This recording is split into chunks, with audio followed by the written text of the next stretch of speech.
तो भाई लोग कैसे हो। आज मैं आप लोग के सामने राम रहीम की स्टोरी लेके आया हूँ। राम रहीम और वहसी कातिल। चलिए कहानी स्टार्ट करते हैं।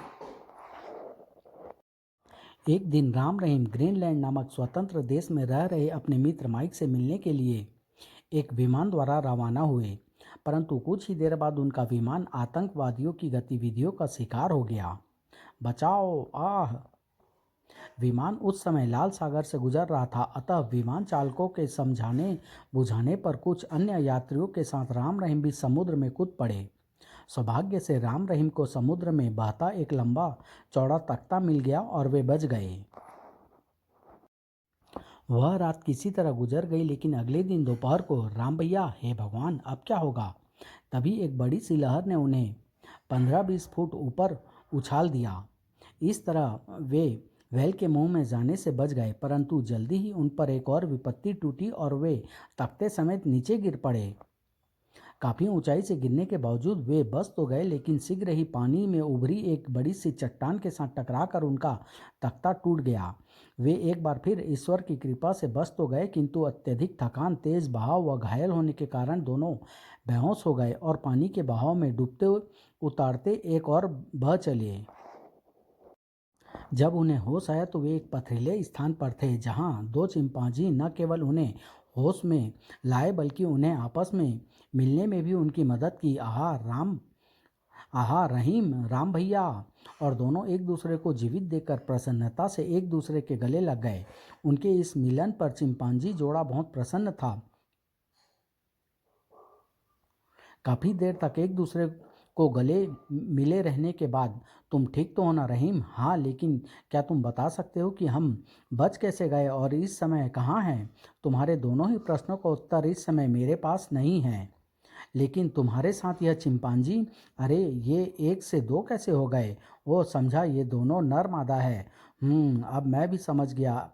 इन दोनों में से एक ने तुम्हारी मदद की है और शायद दूसरे ने मेरी।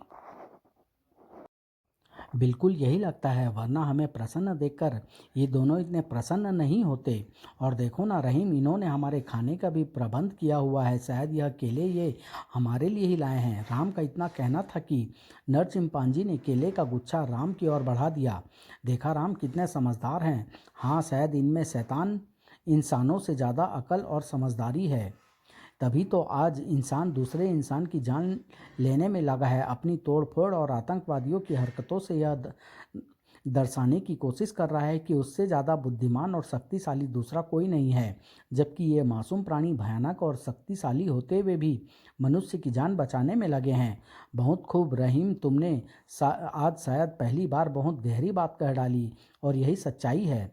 हम मनुष्य अपनी सभ्यता खोते हुए जानवर बनते चले जा रहे हैं, और ये जानवर अपनी हिंसकता खोकर इंसान से भी बढ़कर सभ्य होते चले जा रहे हैं। खैर छोड़ो, आओ कुछ खा पी लें, फिर आगे की सोचेंगे। ठीक कहते हो, मुझे भी बड़े जोरों से भूख लगी है। दोनों ने एक स्थान पर बैठकर केले खाए। उसके बाद चिंपांजियों के दिखाने पर पास ही के एक पोखर में जी भरकर पानी पिया।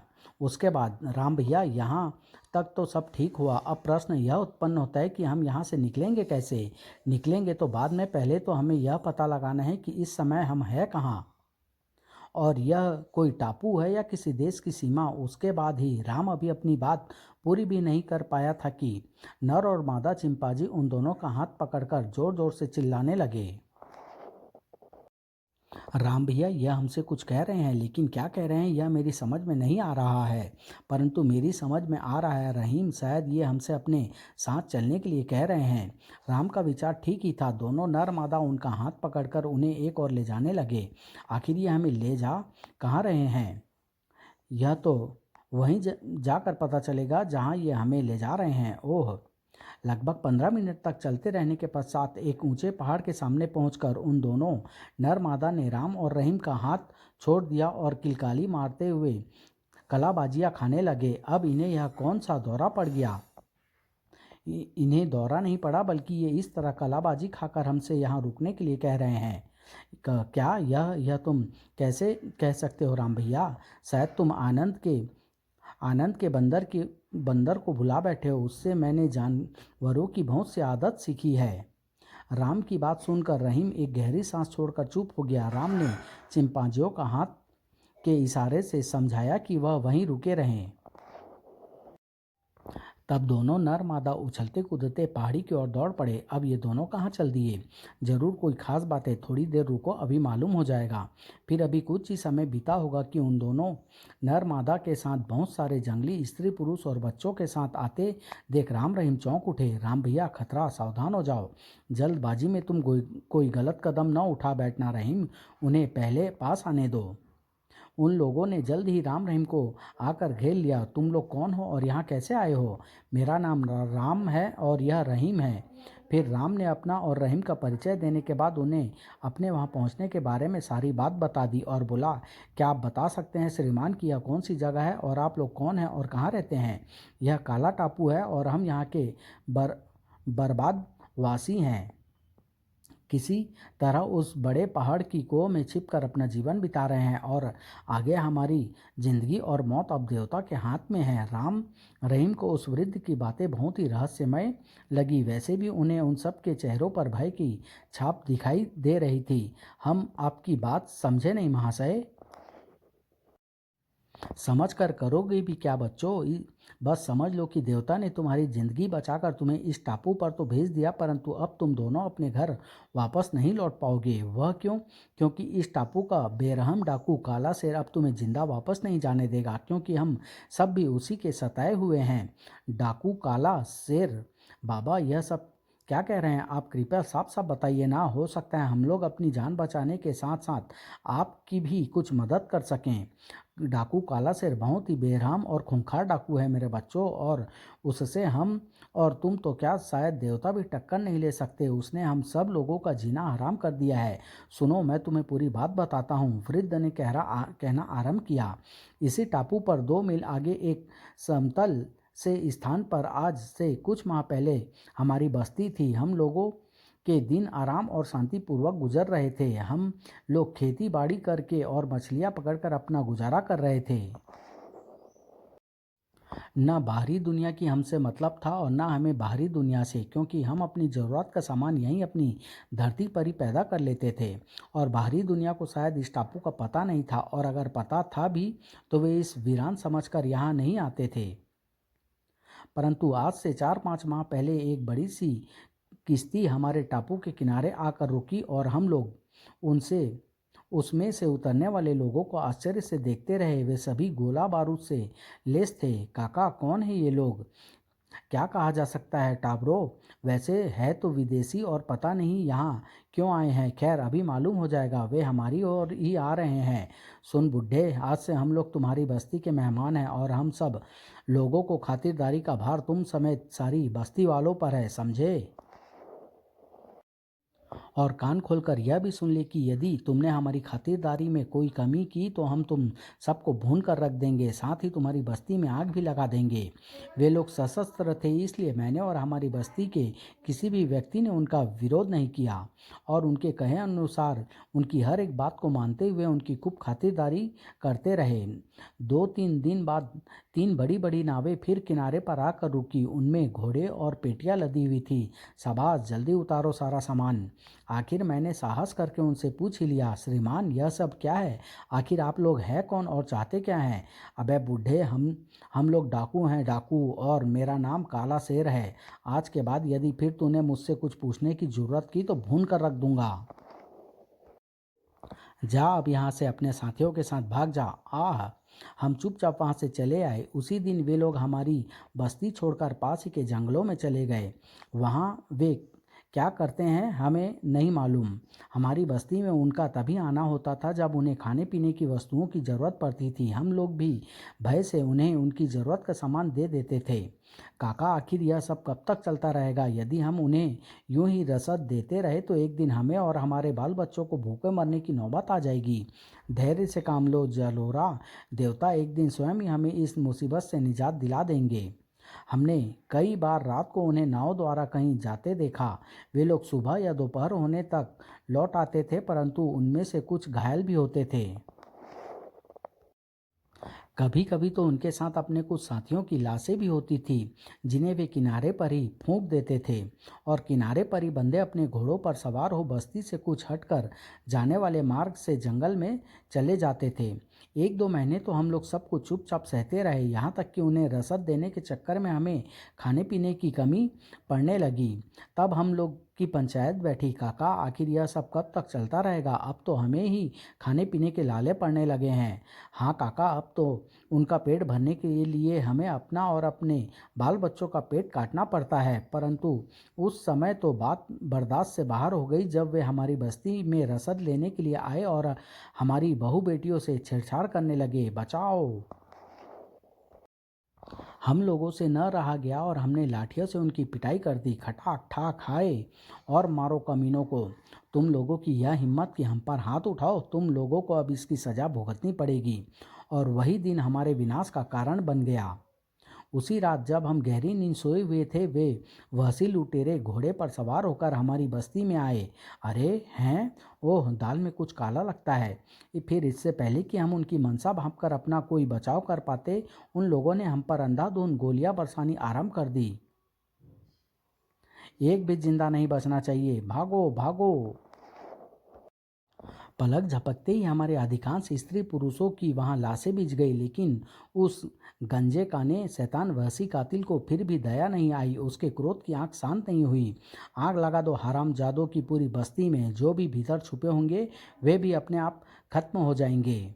उन्होंने हमारी बस्ती में आग लगा दी। बचाओ! हरामजादे हमारा विरोध करने चले थे। बस मेरे बच्चों, हम लोग किसी तरह बस्ती छोड़ने में सफल हो गए थे, सो बच गए, वरना। ओह आप शांत हो जाइए बुजुर्गवार, धैर्य रखिए।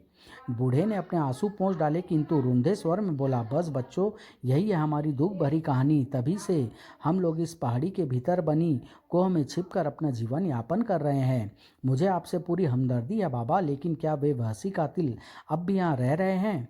हाँ, उन्हीं जंगलों में। उस दिन के बाद न तो उन्होंने ही हमारी मुर्दा बस्ती की ओर रुख किया है और न ही हम अपनी बस्ती में दोबारा गए हैं। यह आप लोगों ने बुरा किया। कम से कम आप लोगों को अपने साथियों की सुध बुध तो लेनी चाहिए थी। हो सकता है कुछ घायल उस समय मरने से बच गए हो, किंतु अब। मैं तुम्हारी बात समझ रहा हूँ बेटे, लेकिन हम उस समय इतने अधिक भयभीत थे कि हम अपनी बस्ती की ओर जाने का साहस नहीं कर सकते थे। क्या आप लोगों ने कभी यह जानने की कोशिश की कि वे रात को नदी पार कर कहाँ जाते हैं और जंगलों में क्या करते हैं? नहीं, यह सब कुछ जानने की हमारी हिम्मत नहीं हुई। क्या अब आप लोग हमारे साथ बस्ती में जाने की हिम्मत कर सकते हैं? लेकिन अब हमारी मुर्दा बस्ती में क्या रखा होगा?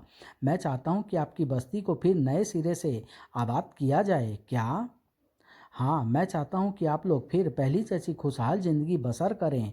परंतु उस गंजे शैतान का क्या करेंगे? यदि उसे पता चल गया कि हम बचे खुचे लोग फिर बस्ती में वापस लौट आए हैं, तो वह हमें जिंदा नहीं छोड़ेगा।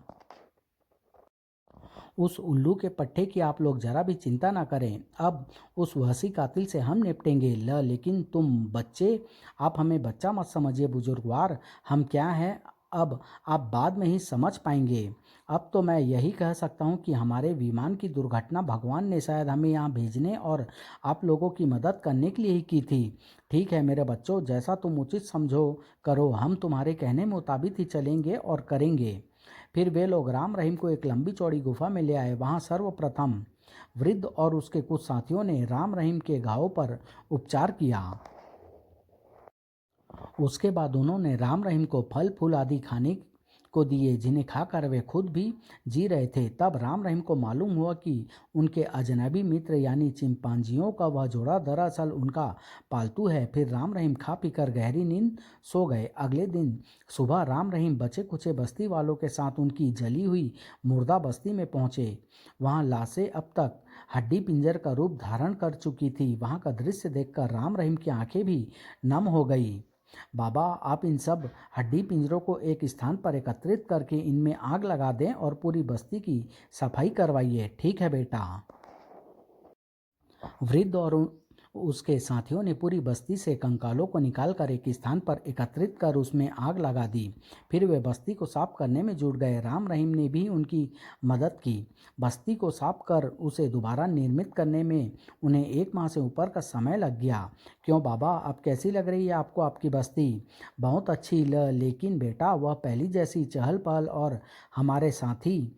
मैं समझ रहा हूँ कि आप क्या कहना चाहते हैं बाबा, लेकिन चिंता न करें, हम उन वहशी कातिलों से बदला लेकर ही रहेंगे और आज ही रात जंगल में जाकर उनकी टोह लेंगे। क्या, यह तुम क्या कह रहे हो बेटा? चिंता न करे बाबा, हमें कुछ नहीं होगा। और राम रहीम ने उसे समझा बुझाकर शांत कर दिया। और उसी रात बेटे एक बार फिर सोच लो, तुम्हारा वहाँ अकेले जाना ठीक नहीं है, वह शेर की मांद है। बाबा, शेर शेर की मांद में ही जाते हैं। आप देखना हम उस गीदड़ का कैसे शिकार करके लाते हैं। और राम रहीम उनसे विदा लेकर जंगल की ओर चल पड़े, परंतु रात के अंधेरे में वे ये नहीं देख सके कि नर मादा चिंपांजी बड़ी होशियारी से उनका पीछा कर रहे हैं। लगभग 1 घंटे तक लगातार चलने के पश्चात राम रहीम ने जंगल में प्रवेश किया। राम भैया, हमारे पास कोई हथियार तो है नहीं, फिर सामना होने पर हम उन वहशी कातिलों का मुकाबला किस प्रकार करेंगे? हाथ पैरों से आखिर ये दोनों बहादुर मनुष्य के हथियार होते हैं। जंगल के भीतर उन्हें कम से कम आधे घंटे तक पैदल चलना पड़ा। फिर ओह, यह तो घोड़ों की हिनहिनाहट है। हाँ, लगता है आगे कुछ ही दूरी पर उन वहशी लुटेरों का डेरा है। यहाँ से हमें लेट कर आगे बढ़ना होगा। ठीक है। अगले ही पल दोनों सीने के बल लेटकर कोहनियों के सहारे रेंगते हुए आगे बढ़ने लगे। दोनों की कोहनियां बुरी तरह छिल गई, परंतु इनकी उन दोनों ने परवाह नहीं की और कुछ ही देर बाद वह देखो, डाकुओं का शिविर लगा है। देख रहा हूँ, लेकिन उनके आसपास तो उन्होंने काफ़ी सख्त पहरा लगा रखा है। हम भीतर कैसे घुसेंगे? पहरेदारों का खात्मा करके मेरे पीछे पीछे आओ। दोनों रेंगते हुए शीघ्र ही डाकुओं के डेरे के पिछले हिस्से में पहुंच गए। राम भैया, पहरा तो यहाँ भी है। हाँ, लेकिन उतना सख्त नहीं जितना आगे था। देखो, दोनों पहरेदार कितनी आराम से सिगरेट के कस ले रहे हैं। हाँ, फिर तुम्हारा क्या विचार है? यहाँ केवल 2 ही पहरेदार हैं। शायद गंजे शैतान को उम्मीद नहीं होगी कि कोई जंगल में पीछे से भी आकर उन पर आक्रमण कर सकता है और उन्हें नुकसान पहुँचा सकता है। बस हमें किसी तरह इन्हें बस में करके इनके हथियार प्राप्त करने हैं, यानी इन्हें खत्म नहीं करना है। यह तुम क्या कह रहे हो? इन्हें खत्म तो करना ही है, लेकिन इस तरह कि इनके मुंह से एक शब्द भी न निकलने पाए। चिंता मत करो, मेरे कराटे का एक ही वार दुश्मन की गर्दन की हड्डी तोड़कर रख देगा। तो फिर चलो, परंतु सावधानी से, जरा भी आवाज़ नहीं होनी चाहिए, वरना लेने के देने पड़ जाएंगे। दोनों बड़ी सावधानी के साथ रेंगते हुए उन दोनों गपशप करते पहरेदारों के निकट पहुंचे और फिर उठकर किसी बाज के समान उन पहरेदारों पर टूट पड़े। कड़ाक! पलक झपकते ही उन दोनों पहरेदारों के हथियार राम रहीम के हाथ में थे। ये दोनों तो गए काम से। अब आओ, पहले इन दोनों की लाशें पास के पेड़ों के झुरमुट में छिपा दें, फिर भीतर घुसेंगे। दोनों ने मिलकर एक एक पहरेदार को उठाया ताकि उनके घसीटने से आवाज़ भी उत्पन्न ना हो और उन्हें पास के पेड़ों के झुरमुट में फेंक दिया। उसके बाद दोनों दबे कदमों से उनके डेरे में प्रविष्ट हो गए। भीतर भी कड़ा पहरा था। अपनी ओर आते एक सशस्त्र व्यक्ति को देखकर वे तुरंत एक तरफ रखे ड्रमों की आड़ में हो गए। करूं इनका भी काम तमाम? नहीं, रहने दो, व्यर्थ में रिस्क लेने से कोई फायदा नहीं है। उसके आगे जाते ही राम रहीम आड़ से बाहर निकले और दुबकते लुपकते छिपते हुए आगे बढ़े। रहीम, वह देखो, ओह, वही गंजा शैतान वहशी कातिलों का सरदार। हमारी मंजिल सामने है राम भैया। मेरे विचार से हमें तुरंत इनका कल्याण कर देना चाहिए। नहीं, इतनी जल्दी नहीं। इन्हें मारने से पहले मैं यह जान लेना चाहता हूँ कि ये शैतान इस वीराने टापू में आखिर क्या कर रहे हैं।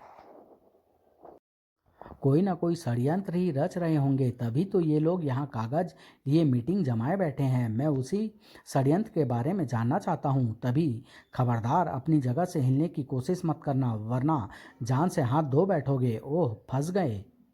तुम दोनों की भलाई इसी में है कि चुपचाप अपने हथियार फेंक दो। बस बस भैया, और मत डराओ, वरना पैंट में ही हमारा सुसु सुसु निकल जाएगा। यह लो, हमने हथियार फेंक दिए। शाबाश! अब बिना पीछे देखे आगे बढ़ो। मजबूरी थी, राम रहीम को उनकी गनों के साय में उसी तरफ बढ़ना पड़ा जहां गंजा शैतान अपने साथियों के साथ बैठा मीटिंग कर रहा था। बुरे फंसे, ये तो कुछ करने का मौका ही नहीं दे रहे हैं। मौका आने पर निपटूंगा इस हरामजादे से। कामरेड, ये दोनों छोकरे भीतर ताक झांक करते पकड़े गए हैं।